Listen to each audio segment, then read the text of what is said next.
नमस्कार दोस्तों, HP exam notes में आपका स्वागत है। कल हमने आपके लिए जो है सेट 1 डाला था, जिसमें कि 25 महत्वपूर्ण क्वेश्चन जो है हम आपके लिए लाए थे।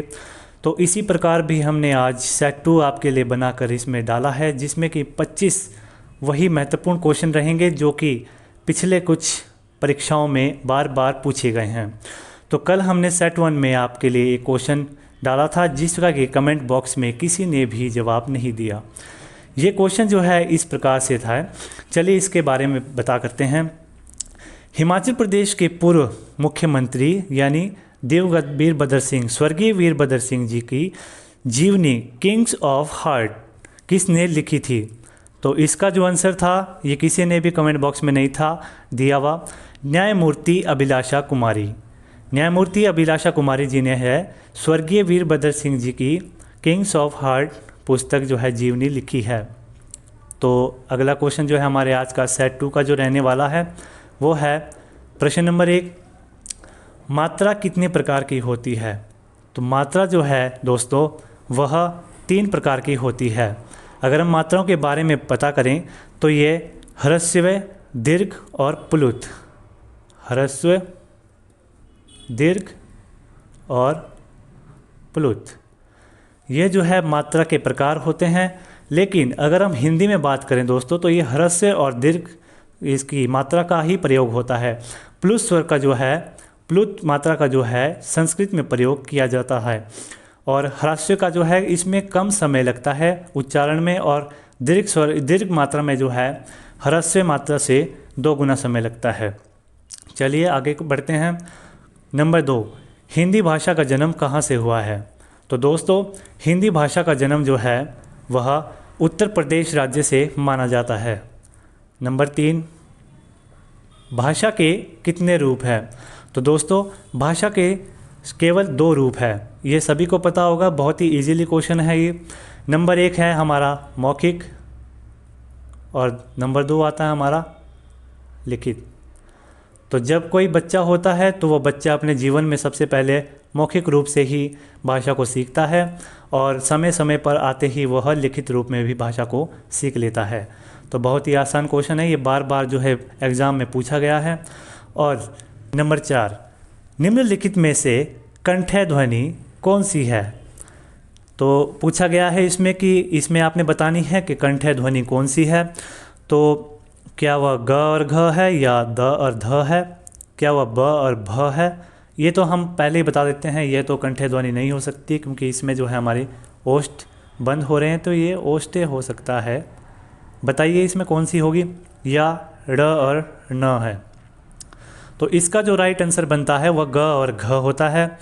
द और दो की अगर बात करें तो यह दंते से उच्चारण होती है, और ब और भ का मैंने आपको बताया ये ओष्ठ है। और ड़ और न की अगर बात करें तो यह है मूर्धा। चलिए अगले क्वेश्चन की तरफ। नंबर 5, स्त्री का जोड़ा क्या कहलाता है? स्त्री और पुरुष, स्त्री और पुरुष का जोड़ा जो है क्या कहलाता है? तो दोस्तों स्त्री और पुरुष का जोड़ा जो है दंपति कहलाता है। माननीय एक सम्मान सूचक है। और अगर हम बात करें विदुर की, तो विदुर एक समझदार व्यक्ति के लिए यूज़ में किया जाता है, उसके लिए उपयोग किया जाता है। और प्रियदर्शी का मतलब होता है जो देखने योग्य होता है, जो देखने में अच्छा होता है। बहुत ही महत्वपूर्ण क्वेश्चन है ये। चलिए अगले सवाल की ओर। नंबर 6, निम्न में से चोर का पर्यायवाची शब्द कौन सा है? निम्न में से चोर का पर्यायवाची शब्द आपने बताना है कि पर्यायवाची शब्द जो है चोर का कौन सा होता है। तो क्या वह मूषक है, या शशि, बेशर या धनद? देखिए शशि जो है हमारा वो चांद का पर्यायवाची शब्द होता है। और अगर हम बेशर की बात करें तो बेशर जो है हमारा गधा या फिर मूर्ख, गधा या मूर्ख, इसके लिए हम उपयोग करते हैं, इसका ही पर्यायवाची शब्द है। और धनद जो है वह कुबेर या यक्षराज का पर्यायवाची शब्द है। तो मूषक इसका सही आंसर होगा दोस्तों। चोर के लिए जो है मूषक पर्यायवाची शब्द सही है। चलिए अगले प्रश्न की ओर। नंबर 7, कान कतरना, इस मुहावरे का अर्थ क्या है? तो दोस्तों आपने बताना है कान कतरने मुहावरे का क्या अर्थ है। तो इसका जो सही आंसर होगा वो होगा बहुत ही चालाक। कान कतरना ये बहुत ही आसान है और इतना महत्वपूर्ण है कि ये परीक्षाओं में बार बार आपसे पूछे जाने वाला है। और क्वेश्चन नंबर 8 की अगर हम बात करें, तुमने और तुम लोगों, तुमने तुम लोगों, ये वाक्य किस वचन से है? ये वाक्य किस वचन से है? तुमने तुम लोगों, तो ये दोस्तों है बहुवचन से, क्योंकि इसमें जो है सभी व्यक्तियों की बात की भी की गई है और एक पर्सनल जो है होता है, एक स्पेसिफिक नाम जो है तुम यानी कि यू जिसे हम इंग्लिश में बोलते हैं उसका भी यूज़ किया गया है। तो बहुवचन जो है इसमें सही आंसर रहेगा। चलिए अगले प्रश्न की ओर। सिर तोड़ में कौन सा समास है? तो दोस्तों आपने बताना है सिर तोड़ में कौन सा समास है। क्या वह करण तत्पुरुष है या फिर संप्रदान तत्पुरुष है या कर्म तत्पुरुष है या फिर अपादान? बहुत ही इजी क्वेश्चन है और ऐसे क्वेश्चन जो है समास के क्वेश्चन जो बहुत ही बार एग्जाम में पूछे जाते हैं। तो इसका जो आंसर होगा वह राइट आंसर जो होगा कर्म तत्पुरुष, क्योंकि इसका अगर हम देखें तो इसका मतलब बनता है सिर को तोड़ने वाला। तो यह है कर्ता ने कर्म को जो है सिर को तोड़ने वाला, इसका जो है राइट आंसर बनता है। चलिए अगले प्रश्न की ओर। क्वेश्चन 10 क्या बोलता है हमारा, इसमें से रस का कौन सा भेद है? तो रस का कौन सा भेद होता है? क्या वह रूपक है, उल्लेख, करुण या इनमें से कोई नहीं? तो दोस्तों इसका जो राइट आंसर है वह है करुण। यह भी कोई मोस्ट क्वेश्चन है, बार बार पूछा जाता है। प्रश्न नंबर 11, हिंदी की आधी जननी कहाँ से हुई है? हिंदी की आधी जननी कहाँ से हुई है? तो दोस्तों इसका जो राइट आंसर है वह है अपभ्रंश। अपभ्रंश से जो है हिंदी की आधी जननी हुई है। और जो संस्कृत की अगर हम बात करें तो इन सभी जो भाषा की जननी है, इन सभी की भाषा की जो शुरुआत है वो संस्कृत भाषा से हुई है। और अगले क्वेश्चन की ओर चलते हैं। प्रश्न नंबर 12, भाषा की सबसे छोटी इकाई कौन सी है? भाषा की सबसे छोटी इकाई कौन सी है? तो इसमें जो राइट आंसर बनता है हमारा वर्ण है। देखिए वर्ण में जो है इसका नाम कोई दूसरा भी बोलते हैं और वो ध्वनि बोलते हैं, लेकिन इन दोनों में एक डिफरेंस है, वर्ण और ध्वनि। ध्वनि जो है वो मौखिक रूप में पाई जाती है और वर्ण जो है वो लिखित रूप में पाई जाती है। आपको पता ही है वर्ण से जो हमारा स्वर बनता है और स्वर से हमारा व्यंजन बनता है और व्यंजन से शब्द और शब्द से वाक्य। तो इसी प्रकार से हिंदी चलती है। चलिए आगे अगले क्वेश्चन की ओर बढ़ते हैं। नंबर 13, आदर शब्द का विलोम शब्द क्या है? तो इसमें आपने बताना है आदर शब्द का विलोम शब्द क्या है। बार बार जो है ये प्रश्न परीक्षाओं में पूछा गया है और लोग इसमें जो बहुत ही पजल रहते हैं कि आदर शब्द का जो है विलोम शब्द क्या होता है, क्योंकि इसमें तरल भी ऑप्शन में दिया गया है और गीला भी ऑप्शन में दिया गया है और शुष्क भी। शुद्ध तो चलो हम भी बता सकते हैं कि शुद्ध जो है इसका नहीं है। तो 3 ऑप्शन जो आपके सामने दिए गए हैं। तो दोस्तों देखिए शुष्क जो है आदर शब्द का विलोम शब्द है। और अगर हम आदर की बात करें तो इसका मतलब होता है ह्यूमिड, यानी ह्यूमिडिटी भी हम बोल सकते हैं। और शुष्क का जो है इसका मतलब होता है ड्राई। चलिए अगले प्रश्न की ओर। क्वेश्चन नंबर 14, ध्वनि की गति सबसे तेज किस में होती है? ध्वनि की गति जो है सबसे तेज जो है वो किस में होती है? तो क्या वो जल में होती है, वायु में होती है, कांच में होती है या ग्लिसरीन? साइंस का जो है ये क्वेश्चन रहा है आपके सामने। तो जो ध्वनि की जो गति सबसे तेज है वह होती है हमारी कांच में। देखिए कांच तो है लेकिन ठोस में जो है सबसे ज़्यादा रहती है। और अगर हम ठोस की बात करें तो लगभग 6300 मीटर पर सेकंड, लगभग 6300 मीटर पर सेकंड इसकी गति रहती है ध्वनि की। और वायु में अगर बात करें तो 332 मीटर पर सेकंड। और अगर जल की बात करें तो लगभग 1400 मीटर पर सेकंड इसमें जो है ये रहती है। ग्लिसरीन जो है आपका गलत आंसर है। तो इसका सही आंसर क्या होगा? कांच। चलिए अगले क्वेश्चन की ओर। क्वेश्चन नंबर 15, रक्त प्लाज्मा में कितने प्रतिशत पानी होता है? रक्त प्लाज्मा में कितने प्रतिशत पानी होता है? तो आपने बताना है कि रक्त प्लाज्मा में जो होता है पानी कितने परसेंट होता है। तो ये आपका सही आंसर है 90%। तो इसमें जो 10% रहता है दोस्तों वो प्रोटीन रहता है। और अगर हम शरीर की बात करें, शरीर में जो रक्त पाया जाता है उसमें जो है प्लाज्मा कितने परसेंट रहता है? तो दोस्तों प्लाज्मा जो है हमारा 55% रहता है। तो अगले प्रश्न की ओर बढ़ते हैं। ये हम अब बहुत ही एनालाइज करवा रहे हैं आपको डीपली, तो ध्यान से देखिएगा, क्वेश्चन बहुत ही मोस्ट है। क्वेश्चन नंबर 16, बौद्ध धर्म में सम्मिलित होने के लिए न्यूनतम आयु जो है कितनी होती थी? बौद्ध धर्म में जो है सम्मिलित होने के लिए न्यूनतम आयु कितनी होती थी? 15 वर्ष, 18 वर्ष, 21 वर्ष या 25 वर्ष? ये 4 ऑप्शन आपके सामने हैं। तो दोस्तों बौद्ध धर्म में सम्मिलित होने के लिए जो है 15 वर्ष की आयु होना ज़रूरी था। और वो यह भी था कि यदि घर में किसी बड़े की अनुमति हो तभी आप जो है बौद्ध धर्म में सम्मिलित हो सकते थे। यदि आपकी आयु 15 वर्ष हो और आपके घर से किसी बड़े की अनुमति हो। चलिए अगले क्वेश्चन की ओर। क्वेश्चन नंबर 17 कहता है कि कवि कालिदास किस राज्य के कवि थे? कवि कालिदास किस राज्य के कवि थे? तो दोस्तों यह जो है इसका राइट आंसर बनता है चंद्रगुप्त द्वितीय। यहाँ पर जो मिस प्रिंट हो चुका है, चंद्रगुप्त द्वितीय जो है इसका सही आंसर है।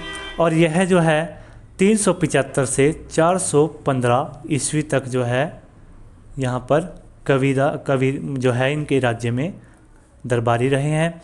और चलिए आगे बढ़ते हैं क्वेश्चन नंबर 18 की ओर। क्वेश्चन नंबर 18 बोलता है कि मुख्यमंत्री की नियुक्ति कौन करता है? ये जो हमारा पॉलिटिकल साइंस से जो है क्वेश्चन आपके सामने आ गया है कि मुख्यमंत्री की नियुक्ति कौन करता है।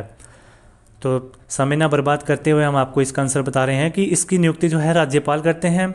मुख्यमंत्री की नियुक्ति राज्यपाल करते हैं। अगर हम राज्यपाल की बात करें कि इसकी नियुक्ति कौन करता है तो राष्ट्रपति, राज्यपाल की नियुक्ति जो है वो राष्ट्रपति करते हैं। और अगर हम राष्ट्रपति की बात करें तो इनकी करते हैं मुख्य न्यायाधीश,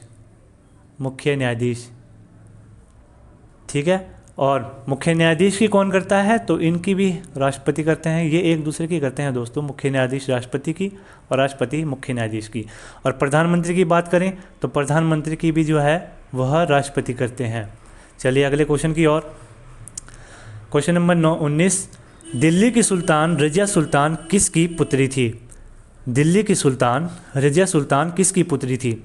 तो दोस्तों दिल्ली की सुल्तान जो है रजिया सुल्तान यह एकमात्र शासिका रही है भारतीय इतिहास में। और यह जो है इल्तुतमिश जो इसका सही आंसर है, इल्तुतमिश की बेटी थी। और इसका जो शासनकाल रहा था वह 1235 से 40 तक रहा था, 35 से 40 तक रहा था। और यह जो है हरियाणा के जो है कैथल में मारे गए थे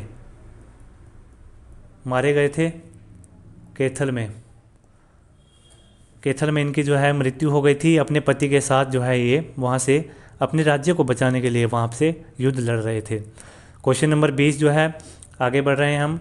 हिमाचल प्रदेश के, अब देखिए ये एचपी से रिलेट जो है क्वेश्चन आपके सामने आ चुके हैं। हिमाचल प्रदेश के किस जलाशय में सबसे ज़्यादा मछली उत्पादन किया जाता है? हिमाचल प्रदेश के किस जलाशय में सबसे ज़्यादा मछली उत्पादन किया जाता है? देखिए अगर हम बात करें हिमाचल प्रदेश की तो सबसे बड़ी जो है प्राकृतिक झील भी जो है हमारी गोविंद सागर लेक है। तो इसका सही आंसर भी जो है गोविंद सागर झील होगा। और लगभग 250 मीट्रिक टन जो है हमारा यहाँ पर मछली उत्पादन किया जाता है। तो इसका राइट आंसर जो है गोविंद सागर लेक होगा। अगला क्वेश्चन जो है, हिमाचल प्रदेश में किस फसल के लिए सबसे ज़्यादा भूमि को उपयोग में लाया जाता है? बहुत ही मोस्ट क्वेश्चन है दोस्तों, स्टार मार्क करेंगे हम इसे। हिमाचल प्रदेश में किस फसल के लिए सबसे ज़्यादा भूमि को उपयोग में लाया जाता है? तो दोस्तों अगर हम हिमाचल प्रदेश की बात करें तो सबसे ज़्यादा जो है यहाँ पर फसल वो मक्की होती है। और अगर हम भूमि की बात करें तो सबसे ज़्यादा जो भूमि है वो गेहूँ की फसल को जो है सबसे ज़्यादा भूमि उपयोग में लाई जाती है। तो इसका राइट आंसर जो है गेहूँ आएगा। अगला क्वेश्चन जो है, महाकाली झील जो है किस ज़िले में स्थित है? तो महाकाली झील जो है बहुत ही आसान क्वेश्चन है, लेकिन बार बार पूछा गया है, इसीलिए हम आपके सामने इसको बार बार एनालाइज करके जो है लाए हैं। तो इसका जो राइट आंसर है चंबा में है। और अगर हम झील की बात करें तो एचपी की जो है सबसे बड़ी झील कौन सी है? तो वह है लाहौल स्पीति में सूरजताल, जिसकी जो है हाइट कितनी है? वह है दोस्तों 4860 मीटर। बहुत ही इम्पोर्टेंट जो है मैंने क्वेश्चन आपको ये बताया है कि सूरजताल जो है हिमाचल प्रदेश की सबसे ऊंची झील है, जिसकी ऊंचाई कितनी है? 4860 मीटर। चलिए अगले क्वेश्चन की ओर। अगला क्वेश्चन जो है हमारा पॉलिटिकल से रिलेटेड है कि संविधान का कौन सा अनुच्छेद कहता है कि मंत्रिपरिषद सामूहिक रूप से लोकसभा के प्रति उत्तरदायी होगी? देखिए ये बहुत वैसे डीपली क्वेश्चन पूछा गया है, लेकिन कहीं ना कहीं ये जो है मोस्ट क्वेश्चन एक बनता है अपने आप में कि संविधान का कौन सा अनुच्छेद कहता है कि मंत्रिपरिषद सामूहिक रूप से लोकसभा के प्रति उत्तरदायी होगी? तो दोस्तों इसका जो राइट आंसर है वह अनुच्छेद 75 है। अनुच्छेद 75 के जो क्लोज 3 में जो है ये बात करी गई है कि मंत्रिपरिषद जो है सामूहिक रूप से लोकसभा के प्रति उत्तरदायी होगी। चलिए अगले क्वेश्चन की ओर बढ़ते हैं।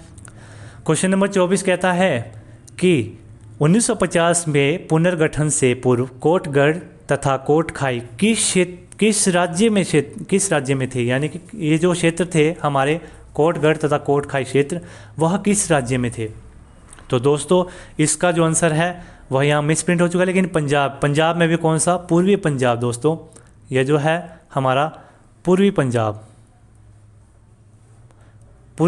में जो है ये 1950 से पहले जो है कोटगढ़ और कोटखाई क्षेत्र हिस्सा थे। अगले क्वेश्चन की ओर बढ़ रहे हैं हम। ये हमारा आज का आखिरी क्वेश्चन है। 1951 में कौन सा हिमालय प्रदेश का जिला नहीं था? हिमालय नहीं है, सॉरी मिस प्रिंट हो चुका है, हिमाचल होगा ये।